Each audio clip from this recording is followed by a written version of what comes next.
ಉತ್ತರ ಕರ್ನಾಟಕ ನ್ಯೂಸ್, ಇದು ಕನ್ನಡದ ಉಸಿರು. ಮುಖ್ಯಮಂತ್ರಿಯಾಗಿ ಅಧಿಕಾರ ಸ್ವೀಕರಿಸಿ 1 ತಿಂಗಳು ಪೂರ್ಣಗೊಂಡಿರುವ ಹಿನ್ನೆಲೆ ಕಲಬುರಗಿಯಲ್ಲಿ ಸುದ್ದಿಗೋಷ್ಠಿಯನ್ನು ನಡೆಸಿದ ಮುಖ್ಯಮಂತ್ರಿ ಡಿಕೆ ಶಿವಕುಮಾರ್, ಅಧಿಕಾರ ಎನ್ನುವುದಕ್ಕಿಂತ ರಾಜ್ಯದ ಸೇವೆಯೇ ನಮ್ಮ ಆದ್ಯತೆ ಅಂತ ಹೇಳಿದ್ದಾರೆ. ಕಲ್ಯಾಣ ಕರ್ನಾಟಕ ಭಾಗದಲ್ಲಿ ತೀವ್ರ ಬರ ಪರಿಸ್ಥಿತಿ ನಿರ್ಮಾಣವಾಗಿದ್ದು, ಮುಂದಿನ 15 ದಿನಗಳಲ್ಲಿ ಎಲ್ಲ ಇಲಾಖೆಗಳ ಸಭೆ ನಡೆಸಿ ಜನರ ಅಭಿಪ್ರಾಯ ಸಂಗ್ರಹಿಸಿದ ಬಳಿಕ ಬರ ಕುರಿತು ಸೂಕ್ತ ತೀರ್ಮಾನ ಕೈಗೊಳ್ಳುವುದಾಗಿ ತಿಳಿಸಿದ್ದಾರೆ. ರಾಜ್ಯದ ಹಲವು ಭಾಗಗಳಲ್ಲಿ ಮಳೆ ಆರಂಭವಾಗಿದ್ದು, ಕೆಲವು ಜಲಾಶಯಗಳಿಗೆ ಒಳಹರಿವು ಬರುತ್ತಿದೆ. ಈಗಾಗಲೇ ಉಪಮುಖ್ಯಮಂತ್ರಿಗಳು ಅಧಿಕಾರಿಗಳೊಂದಿಗೆ ಸಭೆ ನಡೆಸಿದ್ದು, ರೈತರಿಗೆ ಮೇವು ಹಾಗೂ ಗೊಬ್ಬರ ಲಭ್ಯತೆ, ಕೃಷಿ, ಕುಡಿಯುವ ನೀರು ಮತ್ತು ವಿದ್ಯುತ್ ಸರಬರಾಜಿಗೆ ಮೊದಲ ಆದ್ಯತೆ ನೀಡುವಂತೆ ಸೂಚಿಸಲಾಗಿದೆ ಅಂತ ಹೇಳಿದರು. ಕುಡಿಯುವ ನೀರಿನ ಸಮಸ್ಯೆಗೆ ತುರ್ತಾಗಿ ಸ್ಪಂದಿಸಲು ಅಧಿಕಾರಿಗಳಿಗೆ ನಿರ್ದೇಶನ ನೀಡಲಾಗಿದೆ ಎಂದರು. ಇನ್ನು ನಿನ್ನೆ ಬಸವ ಕಲ್ಯಾಣಕ್ಕೆ ಭೇಟಿ ನೀಡಿದ್ದನ್ನು ಉಲ್ಲೇಖಿಸಿದ ಸಿಎಂ, ಬಸವಣ್ಣನ ನಾಡಿನಿಂದಲೇ ನನ್ನ ಜನಸೇವೆ ಆರಂಭವಾಗಿದೆ. ಗ್ರಾಮೀಣ ಜನರ ಬದುಕು ಸುಧಾರಿಸುವುದು ನಮ್ಮ ಸರ್ಕಾರದ ಪ್ರಮುಖ ಆದ್ಯತೆ. ಉದ್ಯೋಗ ಸೃಷ್ಟಿ ಮಾಡುವವರಿಗೆ ಕಡಿಮೆ ದರದಲ್ಲಿ ಜಾಗ ಒದಗಿಸಿ ಅಗತ್ಯ ಕಾನೂನು ಜಾರಿಗೆ ತರಲಾಗುವುದು. 2ನೇ ಹಂತದ ನಗರಗಳಲ್ಲಿ ಹೆಚ್ಚಿನ ಉದ್ಯೋಗಾವಕಾಶಗಳನ್ನು ಸೃಷ್ಟಿಸಲಾಗುವುದು ಅಂತ ತಿಳಿಸಿದರು. ಇನ್ನು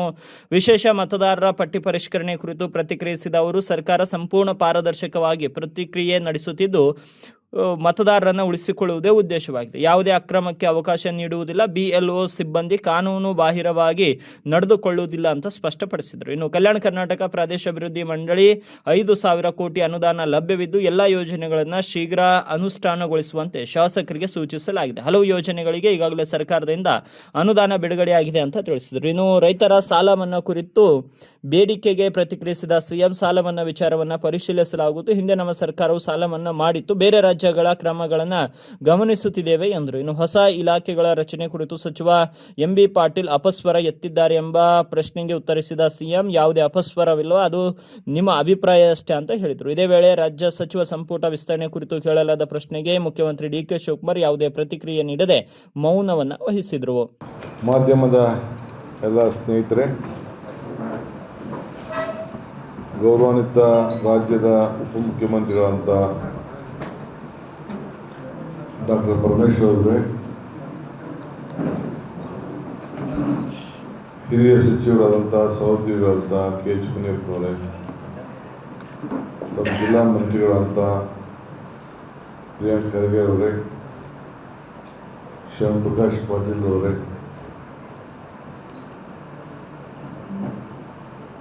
KKRDB ಅಧ್ಯಕ್ಷರಾದಂಥ ಅಜಯ್ ಸಿಂಗ್ ಅವರೇ, ಶಾಸಕ ಮಿತ್ರ ಅಂತ ಪಾಟೀಲ್ ಅವರು ಮತ್ತು ನಮ್ಮ ಗುತ್ತಿದಾರರವರೇ, ಅಲ್ಲಂಪುರ್ ಅವರು,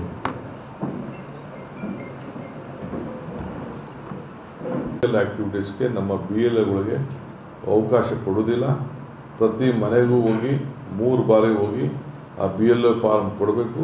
ಬಟ್ ಅದನ್ನು ರಿಸೀವ್ ಮಾಡಿಕೊಂಡು ಕರೆಕ್ಷನ್ ಮಾಡಿ ಗೈಡ್ ಮಾಡಲಿಕ್ಕೆ ಪೊಲಿಟಿಕಲ್ ಪಾರ್ಟಿಗೆ ಅವಕಾಶ ಇದೆ. 20 BLOಗಳು BLA ರಿಸೀವ್ ಮಾಡಿಕೊಂಡು ಕರೆಕ್ಷನ್ ಮಾಡಿ BLOಗಳಿಗೆ ತಲುಪಿಸುವಂಥ ಒಂದು ಅವಕಾಶ ಇದೆ.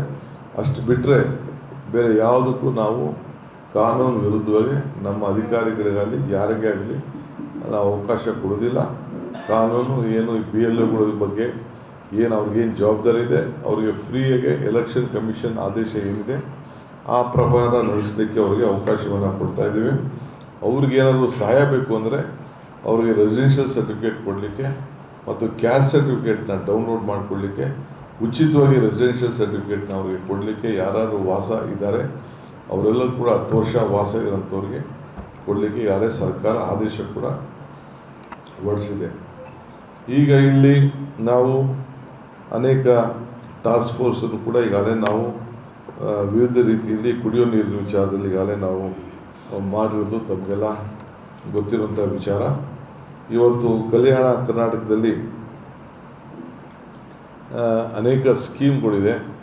ವಿಶೇಷವಾಗಿ ಹಣ ಕಲ್ಯಾಣ ಕರ್ನಾಟಕಕ್ಕೆ ವರ್ಷಕ್ಕೆ 5,000 ರೂಪಾಯಿ ದುಡ್ಡು ಕೊಡ್ತಾಯಿದ್ದೀವಿ. ಅದನ್ನು ಕೂಡ ನಾವು ಪರಿಶೀಲನೆ ಮಾಡ್ತಾಯಿದ್ದೀವಿ. ಒಂದು 80% ಈಗಾಗಲೇ ಕೆಲಸ ನಡೀತಾ ಇದೆ. ಇನ್ನು ಕೆಲವು ಪ್ರೋಗ್ರಾಮ್ಸ್ನ ಕೆಲವು ಕೊಟ್ಟಿಲ್ಲ ಶಾಸಕರುಗಳು, ಅದಕ್ಕೆ ಕೆಲವು ಡಿಲೇ ಆಗ್ತಾಯಿದೆ. ಅದಕ್ಕೆ ಟೈಮ್ ಲೈನಲ್ಲಿ ನೀವು ಅದನ್ನೆಲ್ಲ ಮುಗಿಸ್ಬೇಕು ಅಂತ ಅವರಿಗೆ ಮಾರ್ಗದರ್ಶನವನ್ನು ನಾವು ಕೊಟ್ಟಿದ್ದೇವೆ.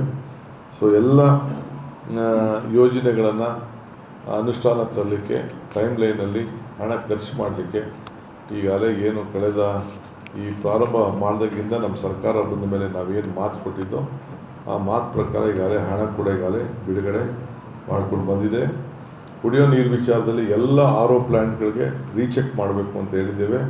ವಾಟರ್ ಕ್ವಾಲಿಟಿ ಚೆಕ್ ಮಾಡಬೇಕು ಅಂತ ಹೇಳಿದ್ದೇವೆ. ವಾಟರ್ ಪ್ಲ್ಯಾಂಟ್ಗಳನ್ನೆಲ್ಲ ಹೊಸದಾಗಿ ನೀವು ಚೆಕ್ ಮಾಡಿ ಅವ್ರು ಏನಾದ್ರು ಕೆಟ್ಟೋಗಿತ್ತು ಅಂದರೆ ರಿಪೇರಿ ಮಾಡಿಸಿ ಇನ್ಸ್ಪೆಕ್ಷನ್ ಮುಗಿಸಿ ನಿಮ್ಮ ದಾಖಲೆಗಳನ್ನು ಎಲ್ಲ ನಮ್ಮ DC ಗಳು ಇಟ್ಕೊಳ್ಬೇಕು, CEಗಳು ಇಟ್ಕೊಳ್ಬೇಕು. ಯಾವ್ಯಾವ RO ಪ್ಲ್ಯಾಂಟ್ ಏನೇನು ಇದೆ ಅಂತೇಳಿ ಅದಕ್ಕೂ ಕೂಡ ಮಾರ್ಗದರ್ಶನವನ್ನು ಕೊಟ್ಟಿದ್ದೇವೆ. ಇದಲ್ಲದೆ ನಮ್ಮ ಕಂದಾಯ ಇಲಾಖೆಯಲ್ಲಿ ಒಂದು ದೊಡ್ಡ ರೆವಲ್ಯೂಷನ್ ಕಾರ್ಯಕ್ರಮ, ಇಡೀ ಭಾರತದಲ್ಲಿ ಯಾವ ಸರ್ಕಾರನೂ ತೆಗೆದುಕೊಳ್ಳಾಗದೇ ಹೋದಂಥ ಒಂದು ಕಾರ್ಯಕ್ರಮ, ಈ ಖಾತಾ ಕಾರ್ಯಕ್ರಮವನ್ನು ಅವರು ಸಂಪಾದನೆ ಮಾಡಿದಂಥ ಆಸ್ತಿಗಳನ್ನು ದಾಖಲೆಗಳನ್ನು ಸರಿಯಾಗಿ ಕೊಡಬೇಕು ಅಂತೇಳಿ ಈ ಖಾತಾ ಕಾರ್ಯಕ್ರಮವನ್ನು ಓಡಿ ಮಾಡಿಕೊಳ್ಳುವಂಥ ಕಾರ್ಯಕ್ರಮ, ಈ ಸ್ವತ್ತು ಕಾರ್ಯಕ್ರಮವನ್ನು ನಮ್ಮ ಸರ್ಕಾರ ಇಟ್ಕೊಂಡಿದೆ. ಅದನ್ನು ಕೂಡ ಟೈಮ್ ಲೈನಲ್ಲಿ ನಾವೆಲ್ಲರೂ ಕೂಡ ದಾಖಲೆ ವಿತ್ ಫೋಟೋಗ್ರಾಫ್, ಅವನ ವ್ಯಕ್ತಿ ಫೋಟೋ ಮತ್ತು ಆಸ್ತಿ ಫೋಟೋ ಎಲ್ಲ ಕೂಡ ಹಾಕಿ ಉಚಿತವಾಗಿ ಅವರ ಮನೆ ಬಾಗಿಲಿಗೆ ಅದನ್ನೆಲ್ಲ ಒದಗಿಸುವಂಥ ಕಾರ್ಯಕ್ರಮ ಕೂಡ ಈಗ ನಾವು ರೂಪಿಸಿದ್ದೇವೆ. ಕೇಂದ್ರ ಸರ್ಕಾರ ಮತ್ತು ಬೇರೆ ಬೇರೆ ರಾಜ್ಯಗಳು ಕೂಡ ಈ ನಮ್ಮ ಕಾರ್ಯಕ್ರಮಕ್ಕೆ ಭಾಳ ಮೆಚ್ಚುಗೆಯನ್ನು ವ್ಯಕ್ತಪಡಿಸಿದ್ದಾರೆ. ನಮ್ಮ ಅಧಿಕಾರಿಗಳಿಗೆ ಬೆಂಗಳೂರು ನಗರದಲ್ಲಿ ಏನು ನಾವು 26 ಲಕ್ಷ ಮನೆಗಳಿಗೆ ಖಾತೆಯನ್ನು ಫ್ರೀಯಾಗಿ ಕೊಡ್ತಾ ಇದ್ದೇವೆ, ಅದನ್ನು ನೋಡಿ ಈಗಾಗಲೇ ನಮಗೆ ಸರ್ಟಿಫಿಕೇಟ್ ಕೂಡ ಈಗಾಗಲೇ ಕೊಟ್ಟಿದ್ದಾರೆ. ಸೊ ಹಿಂಗೆ ಈ ಭೂ ಸುರಕ್ಷಾ ಯೋಜನೆ ಕಂದಾಯ ಗ್ರಾಮಗಳನ್ನು ಇವತ್ತು ನಾವು ಪ್ರತಿ ಗ್ರಾಮಗಳನ್ನು ನಾವು ಕಂದಾಯ ಗ್ರಾಮಗಳಾಗಿ ಪರಿವರ್ತನೆ ಮಾಡಲಿಕ್ಕೆ ಎಲ್ಲ ವ್ಯವಸ್ಥೆಯನ್ನು ಈಗಾಗಲೇ ನಾವು ಪ್ರಾರಂಭವನ್ನು ನಾವು ಮಾಡಿದ್ದೇವೆ. ಸೊ ಹಿಂಗೆ ಎಲ್ಲರೂ ಕೂಡ ನಾವು ಉಚಿತವಾಗಿ ಫ್ರೀಯಾಗಿ ಸರ್ಟಿಫಿಕೇಟ್ಗಳನ್ನು ಒದಗಿಸ್ಕೊಡುವಂಥ ಕಾರ್ಯಕ್ರಮ ಕೂಡ ನಾವು ಮಾಡ್ಕೊಂಡು ನಾವು ಬಂದಿದ್ದೇವೆ. ಇದಲ್ಲದೆ ಒಂದು ಹೊಸ ಪಾಲಿಸಿನ ಗ್ರಾಮೀಣ ಪ್ರದೇಶದ ಜನರು, ವಿದ್ಯಾರ್ಥಿಗಳು, ಮಕ್ಕಳು ಇದಕ್ಕೆ ನಗರಗಳಿಗೆ ಹೋಗೋದು ತಪ್ಪಿಸ್ಬೇಕು ಅಂತೇಳಿ CSR ಶಾಲೆಗಳನ್ನು ಪ್ರಾರಂಭ ಮಾಡಬೇಕು ಅಂತ ತೀರ್ಮಾನ ಮಾಡಿದ್ದೇವೆ. ಅಂದರೆ CSR ನಮ್ಮ ಖಾಸಗಿ ಫ್ಯಾಕ್ಟ್ರಿಯವರು ಯಾರು ಇರ್ತಾರೆ ಅವರು ಹಣವನ್ನು ಕೊಟ್ಟು ಗ್ರಾಮೀಣ ಪ್ರದೇಶದಲ್ಲಿ ಒಂದು ಒಳ್ಳೆಯ ಸ್ಕೂಲು, KPS ಸ್ಕೂಲ್ 10 ರಿಂದ 15 ಕೋಟಿ ರೂಪಾಯಿ ಬಂಡವಾಳ ಮಾಡಿ ಹಾಕಿ ನಮಗೆ ಸರ್ಕಾರಕ್ಕೆ ಶಾಲೆ ಕಟ್ಟಿಕೊಡ್ಬೇಕು. ಅವರು ನಮಗೇನು ನಮ್ಮ ಕೈಗೆ ಹಣ ಕೊಡೋದು ಬೇಡ, ನಾವು ಜಾಗ 2000 ಸ್ಕೂಲ್ ಜಾಗನ ನಾವು ಕೊಡ್ತೀವಿ ಅವ್ರಿಗೆ, ಅಲ್ಲಿ ಅವ್ರು ಕಟ್ಕೊಂಡು ಅವ್ರ ಹೆಸರು ಇಟ್ಕೊಳ್ಬೇಕು. ಈಗ ನಿಮ್ಮಲ್ಲಿರೋ ಸಿಮೆಂಟ್ ಫ್ಯಾಕ್ಟ್ರಿ ಇರ್ಬೋದು, ಇಲ್ಲಿ ಯಾವ್ದಾದ್ರು ಕಬ್ಬಣದ ಫ್ಯಾಕ್ಟ್ರಿ ಇರ್ಬೋದು, ಅವ್ರಿಗೆಲ್ಲರೂ ಕೂಡ ನಾವು ಒಂದು ಪಟ್ಟಿ ಕೊಡ್ತೀವಿ, ಅಲ್ಲಿ ಜಾಗ ಕೊಡ್ತೀವಿ, ಅವರೇ ಕಟ್ಟಿ ಕೊಡೋಂಥದ್ದು ನಮಗೆ. ಏಕೆಂದರೆ ಅವರೇನು ನಾವು ದುಡ್ಡಿಗೆ ಕೇಳಿದ್ರೆ 18% GST ಕಟ್ಟಬೇಕಾಗ್ತದೆ. ಅದಕ್ಕೆ ನೀವೇ ಕಟ್ಟಿ ಮಾಡಲು ಮಾತ್ರ ನಾವು ಕೊಡ್ತೇವೆ. ಮಿಕ್ಕಿದ್ದು ಅದಕ್ಕೆ ಟೆಕ್ನಿಕಲ್ ಸ್ಟಾಫು, ಎಜುಕೇಷನ್ ಸ್ಟಾಫ್ಗೆ ಅದಕ್ಕೊಂದು ಬೇರೆ ಥರ ಒಂದು ಗೈಡ್ಲೈನ್ಸ್ ಕೂಡ ನಾವು ಮಾಡ್ತಾಯಿದ್ದೀವಿ. ಸೊ ಹಿಂಗೆ ಜನ ಬೆಂಗಳೂರು ಹಳ್ಳಿಯಿಂದ ನಗರಗಳಿಗೆ ಬರಬಾರ್ದು, ಅಲ್ಲೇ ಒಳ್ಳೆಯ ವಿದ್ಯಾಭ್ಯಾಸ ಸಿಗಬೇಕು. ಆದಷ್ಟು ನಮಗೆ 14-15 ವರ್ಷ ನಾವು ವಿದ್ಯಾಭ್ಯಾಸವನ್ನು ಉತ್ತಮವಾದಂಥ ನಮ್ಮ ಗ್ರಾಮೀಣ ಪ್ರದೇಶದ ಮಕ್ಕಳಿಗೆ ವಿದ್ಯಾಭ್ಯಾಸ ಕೊಡಬೇಕು ಅನ್ನೋದು ತೀರ್ಮಾನ ಮಾಡಿ ಈಗಾಗಲೇ ನಮ್ಮ ಎಲ್ಲ ಅಧಿಕಾರಿಗಳಿಗೆ ಮಾರ್ಗದರ್ಶನವನ್ನು ಕೊಟ್ಟಿದ್ದೇವೆ. ಇದಲ್ಲದೆ ಈಗಾಗಲೇ ತಮಗೆಲ್ಲ ಗೊತ್ತಿದೆ, ಜನರ ಸಮಸ್ಯೆಯನ್ನು ಆಲಿಸಲಿಕ್ಕೆ, ಕುಂದು ಕೊರತೆಗಳನ್ನು ವಿಚಾರಿಸಲಿಕ್ಕೆ ಒಂದು ಹೊಸ ಇಲಾಖೆ, ಪ್ರಜಾಸೇವಾ ಇಲಾಖೆ, ಆ ಇಲಾಖೆಯನ್ನು ನಾವು ಪ್ರಾರಂಭ ಮಾಡಿದ್ದೇವೆ. ಈಗ ಪ್ರತಿ ಮಂತ್ರಿಗಳು ಕೂಡ ಪ್ರತಿ ಕೇಂದ್ರ ಸ್ಥಳಕ್ಕೆ, ಪ್ರತಿ ತಾಲೂಕಿಗೂ ಭೇಟಿ ಕೊಡ್ತಾರೆ. ಒಂದೊಂದು ತಾಲೂಕಿನಲ್ಲಿ 15 ದಿನಕ್ಕೆ ಒಂದು ಸತಿ ಕಂಪಲ್ಸರಿ ಆ ಜಿಲ್ಲೆಯಲ್ಲಿ ಒಂದು ತಾಲೂಕು, ಉದಾಹರಣೆಗೆ 5-6 ಕ್ಷೇತ್ರ ಬರ್ತದೆ ನಮ್ಮ ಪ್ರಿಯಾಂಕ್ ಅವ್ರಿಗೆ, 15 ದಿನಕ್ಕೆ ಒಂದು ಸತಿ ಒಂದು ಆ ಕ್ಷೇತ್ರಕ್ಕೆ ಕಂಪಲ್ಸರಿ ಅವ್ರು ಹೋಗಲೇಬೇಕು, ಅವ್ರು ಆಯ್ಕೆ ಮಾಡ್ಕೋಬೇಕು. ಒಂದು 15 ದಿನಕ್ಕೆ ಒಂದು ದಿನ ಶನಿವಾರ ಒಂದು ತಾಲೂಕಲ್ಲಿ ಪ್ರಜಾಸೇವೆ ಇಲಾಖೆಯಿಂದ ಪ್ರಜಾದರ್ಶನ, ಪ್ರಜಾಸೇವೆ ಅಭಿಯಾನ ಮಾಡಲೇಬೇಕು. ಅದಕ್ಕೊಂದು ಹೊಸ ಟೆಂಪ್ಲೇಟ್ ರೆಡಿ ಮಾಡ್ತಾ ಇದ್ದೇವೆ, ಫಾರ್ಮೆಟ್ ರೆಡಿ ಮಾಡ್ತಾ ಇದ್ದೇವೆ. ಆ ಪ್ರಕಾರ ಕಾರ್ಯಕ್ರಮ ಮಾಡಬೇಕು. ಶಾಸಕರುಗಳು ಕಂಪಲ್ಸರಿಯಾಗಿ ಹೋಬಳಿ ಮಟ್ಟದಲ್ಲಿ, ಪಂಚಾಯತಿ ಮಟ್ಟದಲ್ಲೂ ಕೂಡ ಆ ಕಾರ್ಯಕ್ರಮವನ್ನು ನಡೆಸಬೇಕು. ಅದು ಕೂಡ ಮಾರ್ಗದರ್ಶನ ಕೊಟ್ಟು ಅದಕ್ಕೊಂದು ಒಳ್ಳೆಯ ಅಧಿಕಾರಿಗಳನ್ನಿಟ್ಟು ಒಂದು ಮಿನಿಸ್ಟ್ರಿನೇ ಅದಕ್ಕೋಸ್ಕರ ನಾವು ಸಿದ್ಧತೆಯನ್ನು ನಾವು ಮಾಡ್ಕೊಂಡು ಬರ್ತಾ ಇದ್ದೇವೆ. ಇದಲ್ಲದೆ ಈಗಾಗಲೇ ನಾವು ಘೋಷಣೆ ಮಾಡಿದ್ದೇವೆ, ರಾಹುಲ್ ಗಾಂಧಿಯವರು ಈ ದೇಶದ ಉದ್ದಗಲಕ್ಕೂ ಕೂಡ ಪಾದಯಾತ್ರೆ ಮಾಡಿದ್ರು, ಭಾರತ್ ಜೋಡೋ ಯಾತ್ರೆ. ಏನಕ್ಕೆ ಮಾಡೋದು? ಯುವಕರಿಗೋಸ್ಕರ, ಜನ ಒಗ್ಗಟ್ಟಾಗಿರಬೇಕು, ಜಾತ್ಯತೀತ ಮನೋಭಾವ ಇಟ್ಕೊಂಡಿರಬೇಕು ಅಂಥೇಳಿ ಭಾರತ್ ಜೋಡೋ ಸಂಘಟನೆಯನ್ನು ಮಾಡಿದ್ರು. ಸೊ ಅದರ ನೆನಪಿನಲ್ಲಿ ಒಂದು ಹೊಸ ಕಾರ್ಯಕ್ರಮವನ್ನು ನಮ್ಮ ಯುವಕರು ಒಂದಾಗಿರಬೇಕು, ಯಾವಾಗಲೂ ಕೂಡ ಸಾಂಸ್ಕೃತಿಕವಾದಂಥ ವಿಚಾರಗಳು, ಸಂವಿಧಾನದ ರಕ್ಷಣೆ ಮತ್ತು ಅವರ ನಾಯಕತ್ವ ಎಲ್ಲ ಬೆಳೆಸ್ಕೊಳ್ಳಿಕ್ಕೆ, ಕ್ರೀಡೆ ಎಲ್ಲ ಕೂಡ ಮಾಡಲಿಕ್ಕೆ 10,000 ಭಾರತ್ ಜೋಡೋ ಯುವಕ ಸಂಘಗಳನ್ನು ಪ್ರಾರಂಭ ಮಾಡಬೇಕು ಅಂತೇಳಿ ನಾವೀಗಾಗಲೇ ತೀರ್ಮಾನ ಮಾಡಿದ್ದೇವೆ. ಈಗಾಗಲೇ ಆದೇಶ ಹೊರಡಿಸಿದ್ದೇವೆ. ಪ್ರತಿ ಪಂಚಾಯತಿಗೆ ಒಂದೊಂದು ಸಂಘ, ಟೌನಲ್ಲಿ ಪ್ರತಿ ಒಂದು ವಾರ್ಡಲ್ಲೂ ಕೂಡ ಒಂದೊಂದು ಸಂಘ, 200ರಿಂದ 250 ಜನ ಕನಿಷ್ಠ ಮೆಂಬರ್ಸ್ ಇರ್ತಾರೆ. ಒಂದು ಸಂಘಕ್ಕೆ ಸರ್ಕಾರ 10 ಲಕ್ಷ ರೂಪಾಯಿ ವರ್ಷಕ್ಕೆ ಕೊಡ್ತದೆ. ಆ ಕಾರ್ಯಕ್ರಮವನ್ನು ನಾವು ನಡೆಸ್ಕೊಂಡು ನಾವೇನು ಗೈಡ್ಲೈನ್ಸ್ ಕೊಡ್ತೇವೆ ಆ ಕಾರ್ಯಕ್ರಮ ಕೂಡ ಅವ್ರಿಗೆ ನಡೆಸಲಿಕ್ಕೆ ಅವ್ರಿಗೆ ಮಾರ್ಗದರ್ಶನ ಕೊಡ್ತಾ ಇದ್ದೇವೆ. ಸೊ ಈ ಭಾರತ್ ಜೋಡೋ ಯುವಕ ಸಂಘ ನೆಕ್ಸ್ಟ್ ಮಂತ್ 15ನೇ ತಾರೀಕು ಅಷ್ಟೊತ್ತಿಗೆ ಎಲ್ಲ ರಿಜಿಸ್ಟ್ರೇಷನ್ ಆಗಿ ಚಾಲೂ ಆಗುವಂಥ ವ್ಯವಸ್ಥೆಯನ್ನು ಮಾಡ್ತಾ ಇದ್ದೇವೆ. ಈಗಾಗಲೇ ಅದಕ್ಕೆ ಏನೇನು ಬೇಕು ಗೈಡ್ಲೈನ್ಸ್ನೆಲ್ಲ ಕೂಡ ನಾವು ಕಳಿಸ್ಕೊಡ್ತಾ ಇದ್ದೇವೆ. ಈಗಾಗಲೇ OC/CC ವಿಚಾರದಲ್ಲಿ ಈಗಾಗಲೇ ಆಗಸ್ಟ್ 15ನೇ ತಾರೀಕು ಒಳಗಡೆ ಇನ್ನು ಯಾರು ಅರ್ಜಿ ಹಾಕ್ಕೊಂಡಿಲ್ಲ ವಿತ್ ಫೋಟೋಗ್ರಾಫ್ ಸೇರಿ ಅವರು ಅರ್ಜಿ ಹಾಕ್ಕೊಳ್ಬೇಕು. ಯಾರು ವಿದ್ಯುತ್ ಶಕ್ತಿ ಇಲ್ಲ, ನೀರಿಲ್ಲ ಅಂತೇಳಿ ಕೆಲವರು ಪಾಪ ಭಾಳ ತೊಂದರೆಗೆ ಆಗ್ತಾಯಿದ್ರು. ಶಾಸಕರೆಲ್ಲ ಒತ್ತಡ ತಂದರು. ಅದಕ್ಕೆ 15ನೇ ತಾರೀಕುವರೆಗೂ ಒಂದು ಅವಕಾಶವನ್ನು 60-40 ವರೆಗೂ ಕೂಡ ಒಂದು ಅವಕಾಶವನ್ನು ನಾವು ಮಾಡಿಕೊಟ್ಟಿದ್ದೇವೆ. ಅದಕ್ಕೂ ಕೂಡ ಒಂದು ಟೈಮ್ ಲೈನನ್ನು ಫಿಕ್ಸ್ ಮಾಡಿದ್ದೇವೆ. ಅದಾದಮೇಲೆ ನಾವು ಯಾವ ಕಾರಣಕ್ಕೂ ಅವಕಾಶ ನಾವು ಕೊಡೋದಿಲ್ಲ. ಸೊ ಆ ದೃಷ್ಟಿಯಿಂದ ನಾವೆಲ್ಲರೂ ಕೂಡ 15ನೇ ತಾರೀಕು ಆಗಸ್ಟ್ 15ನೇ ತಾರೀಕೊಳಗೆ ಅರ್ಜಿ ಹಾಕೊಳ್ಳಿಕ್ಕೆ ಅವಕಾಶ ಕೊಟ್ಟಿದ್ದೇವೆ. ಈಗಾಗಲೇ ಫ್ರೀ ಬಸ್ ಪಾಸನ್ನು ವಿದ್ಯಾರ್ಥಿಗಳಿಗೆ ಹುಡುಗರುಗಳನ್ನ ಅನೌನ್ಸ್ ಮಾಡಿದ್ದೇವೆ. ಅದು ಕೂಡ ಈಗಾಗಲೇ ಅರ್ಜಿ ಹಾಕ್ಕೊಂಡು ಅವ್ರಿಗೆಲ್ಲ ಪಾಸ್ ಕೊಡಲಿಕ್ಕೆ ನಮ್ಮ ಶಾಸಕರಿಗೆ ಹೋಗಿ ಯಾವುದಾದ್ರು ಗೌರ್ಮೆಂಟ್ ಸ್ಕೂಲ್ನ ಕಾಲೇಜಿನ ಆಯ್ಕೆ ಮಾಡಿಕೊಂಡು ಅಲ್ಲಿ ಈ ಪಾಸನ್ನು ಒದಗಿಸ್ಕೊಳ್ಳುವಂಥ ಕೆಲಸವನ್ನು ಮಾಡಬೇಕು ಅಂತೇಳಿ ತೀರ್ಮಾನ ಮಾಡ್ತಾಯಿದ್ದೇವೆ. ಆಮೇಲೆ ಪ್ರತಿ ಕ್ಷೇತ್ರದಲ್ಲೂ ಕೂಡ ನಮ್ಮ ರೆವಿನ್ಯೂ ಮಂತ್ರಿಗಳಿಗೆ ಎಲ್ಲೆಲ್ಲಿ ರೆವಿನ್ಯೂ ಜಾಗಗಳಿದೆ ಅದೆಲ್ಲ ಆಯ್ಕೆ ಮಾಡಿ ಅದು ಕನಿಷ್ಠ ಒಂದು 10,000 ಬಡವರಿಗೆ ಸೈಟ್ ಹಂಚಬೇಕು. ಯಾರಾದ್ರೂ ಸೈಟ್ ಇಲ್ಲ ಅವ್ರಿಗೆಲ್ಲ ಮಾಡಬೇಕು ಅಂತೇಳಿ ಡೆಪ್ಟಿ ಕಮಿಷನರ್ಗೆ ನಾವು ಮಾರ್ಗದರ್ಶನ ಕೊಟ್ಟಿದ್ದೇವೆ. ಮುಂದಿನ ದಿನದಲ್ಲಿ ಅವ್ರಿಗೆಲ್ಲ ಬಡವರಿಗೆ ಸೈಟನ್ನು ಹಂಚಲಿಕ್ಕೆ ಕಾರ್ಯಕ್ರಮವನ್ನು ರೂಪಿಸ್ತಾ ಇದ್ದೇವೆ. ಹೀಗೆ ವಿವಿಧ ಕಾರ್ಯಕ್ರಮಗಳನ್ನು ಇವತ್ತು ಕಲ್ಯಾಣ ಕರ್ನಾಟಕದಿಂದ ಪ್ರಾರಂಭವನ್ನು ನಾವು ಮಾಡಿ ಮಾರ್ಗದರ್ಶನವನ್ನು ಕೊಡ್ತೇವೆ. ಈ ನಿಟ್ಟಿನಲ್ಲಿ ಆಗ್ತದೆ. ಇದಲ್ಲದೆ PM ಮಿತ್ರ ಅಂತೇಳಿ ಎಕನಾಮಿಕ್ ಮಿಷನ್ ಸ್ಟಡಿ ಮಾಡಕ್ಕೆ ಹೇಳಿದ್ದೀರಾ ಸರ್? ಅದೆಲ್ಲ ನಾವು ಚರ್ಚೆ ಮಾಡ್ತಾ ಇದ್ದೀವಿ ಬಿಡಿ. ಫಸ್ಟೇ ಬಂದು ಹೊಸ ಇಲಾಖೆ ಸೃಷ್ಟಿ ಬಗ್ಗೆ MB ಪಾಟೀಲ್ ಏನೋ ಅಪಸ್ವರ ಹಾಕಿದ್ದಾರೆ. ಯಾರು ಯಾವ ಅಪಸ್ವರ ಯಾರು ಇಲ್ಲ. ನಿಮ್ಗೆ ಅಪಸ್ವರ ಇರಬೇಕಷ್ಟೇ.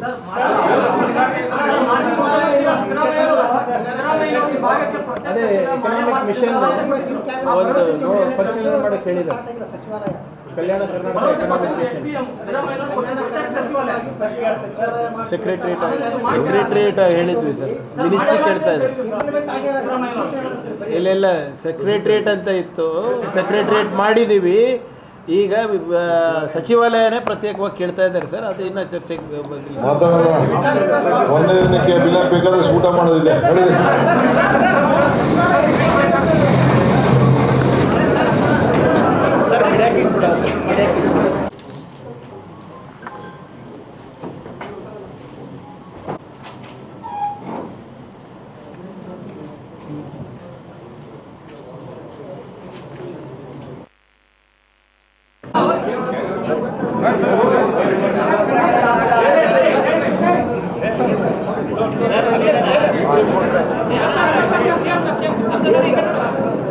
ಬನ್ನಿ ಇನ್ನೊಬ್ಬರಲ್ಲಿ ಲಾಸ್ಟ್ ಒನ್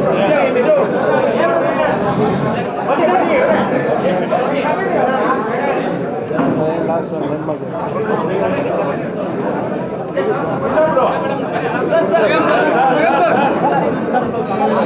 ಸರ್. ಇದು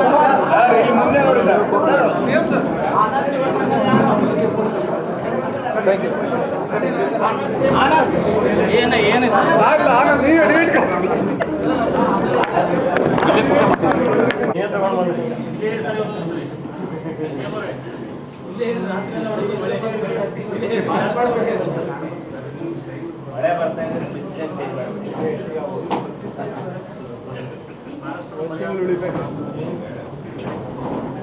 ಸರಬರಾಗಿ ಬಿಜೆಪಿ ಕೈ ಸುಟ್ಕೊಂಡಿದ್ದಾರೆ, ದುಡ್ಡು ಕಳ್ಕೊಂಡಿದ್ದಾರೆ.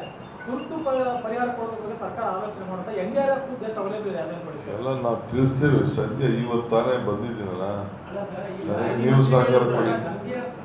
ಗಂಭೀರ ಇದೆ ಸರ್ ರೈತರ ಪರಿಸ್ಥಿತಿ. ಅಟ್ಲೀಸ್ಟ್ ಒಂದು ತುರ್ತು ಪರಿಹಾರ ಅಸೆಸ್ಮೆಂಟ್ ಆಗಬೇಕು. ಇನ್ನು ಈಗ ಸ್ಟಾರ್ಟ್ ಈಗ ಶುರುವಾಗಿದೆ. ಇನ್ನು ಅಸೆಸ್ಮೆಂಟ್ ಮಾಡಬೇಕು. ಕೇಂದ್ರ ಸರ್ಕಾರದ ನೀತಿ ಏನದನ್ನು ನೋಡಬೇಕು. ಅವ್ರು ಏನು ಹೇಳ್ತಾರೆ ಅಂತ ನೋಡಬೇಕು. ನಾವು ಏನು ಹೇಳ್ತಾರೆ ನೋಡಬೇಕು. ಗ್ರೌಂಡ್ದಲ್ಲಿ ಏನು ವಾಸ್ತವಾಂಶ ಏನಿದೆ ಅದೆಲ್ಲ ಕೂಡ ಪರಿಶೀಲನೆ ಆಗಬೇಕು. ಯಾವ ರೀತಿ ಅವ್ರ ಮಾರ್ಗದರ್ಶನ ಇದೆ ಅಂತ ನೋಡಬೇಕು. ನಮ್ಮ ರಿಪೋರ್ಟ್ನ ಡೆಲ್ಲಿ ಕೊಡಬೇಕು. ಅದಕ್ಕೊಂದು ಮಾನದಂಡ ಇದೆ. ಆ ಮಾನದಂಡ ಪ್ರಕಾರ ಆದ್ಮೇಲೆ ಅವರು ಒಬ್ಬೊಬ್ರು ಕೇಳಿದ್ರೆ ಅನುಕೂಲ ಆಗುತ್ತೆ ಸರ್.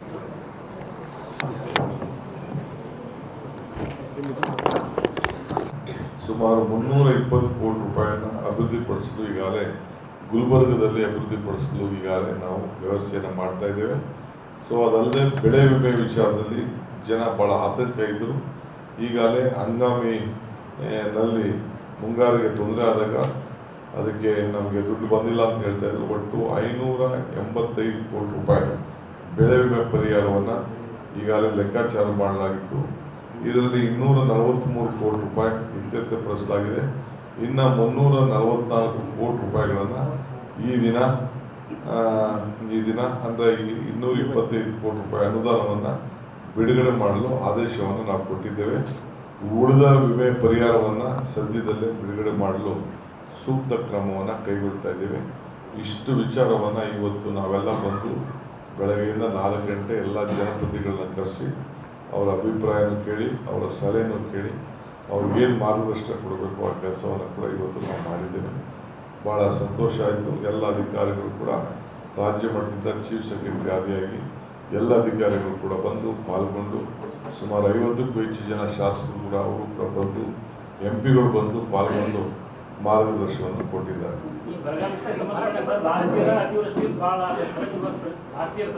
ಅತಿವೃಷ್ಟಿಯಿಂದ ರೈತರು ಭಾಳ ಸಾಕಷ್ಟು ಅಂದ್ರೆ ಪ್ರೆಸೆಂಟ್ ಬರಗಾಲದಿಂದ ಅಲ್ಲ ಸರ್. ಈ ಹಿನ್ನೆಲೆಯಲ್ಲಿ ರೈತರಿಂದ ಸಾಲ ಮನ್ನಾ ಭಾಳ ಬೇಡಿಕೆ ಬರ್ತಾ ಇದೆ ಸರ್. ಈಗ ಆಲ್ರೆಡಿ ಬೇಡಿಕೆ ಬರ್ತಾ ಇದೆ. ಸಾಲ ಮನ್ನಾ ಅನ್ನೋದು ಅಷ್ಟು ಸುಲಭದ ಕೆಲಸ ಅಲ್ಲ. ಈಗ ಆಲ್ರೆಡಿ ಮಹಾರಾಷ್ಟ್ರ ಮತ್ತು ತಮಿಳುನಾಡು ರಾಜ್ಯ ಮಾಡ್ಯಾವ ಸರ್. ನೋಡೋಣ, ನಾವು ನೋಡ್ತೀವಿ. ನಾವೆಲ್ಲ ಅವ್ರು ಮಾಡಿದ ಹೋದಾಗೆಲ್ಲ ನಾವು ಇಲ್ಲೇ ಮಾಡಿದ್ದೀವಿ. ಮನಮೋಹನ್ ಸಿಂಗ್ ಅವರು ಮಾಡಿದ್ದಾರೆ. ಅದನ್ನು ಪರಿಶೀಲನೆ ಮಾಡ್ತೀವಿ. ಸರ್, ಈಗ ರೈತರಿಗೆ ಕೃಷಿ ಇಲಾಖೆ ಅಧಿಕಾರಿಗಳು